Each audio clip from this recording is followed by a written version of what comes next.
اس کا جو ایک بیسک امپیکٹ ہے وہ کہیں نہ کہیں انسانی صحت کے اوپر بہت زیادہ پڑ رہا ہے، جس کی وجہ سے لوگ اکثر جان سے بھی جا رہے اور جان لیوا کافی ایسی اب بیماریاں ہیں جو آ چکی ہیں. تو کیسے بچا جا سکتا ہے؟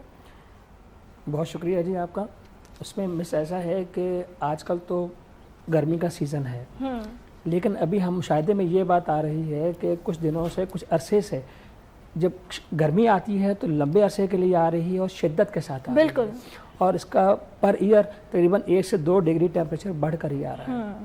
اب یہ اس کی وجوہات اگر آپ دیکھیں تو اس میں ہمارے جو پوری دنیا میں جو جنگیں ہو رہی ہیں، پلس جو انڈسٹریز جو اپنے جو ویسٹ نکال رہی ہیں، اور اس کے علاوہ ہمارے جو کلائمیٹ چینج کی وجہ سے کلائمیٹ چینج ہے، ہمارے جو یہ پولس ہیں وہاں سے برف پگھل کے واپس آ رہی ہے یہاں پہ، اور یہ سب چیزیں جو ہے نا کلائمیٹک چینج میں آ رہی ہیں اور گلوبل یہ تھریٹ بن چکا ہے. بالکل. اور اسپیشلی ہمارا جو علاقہ جس جگہ پہ موجود ہے، یہاں پر تقریباً ہر سیزن ہی اپنی شدت کے ساتھ آتا ہے.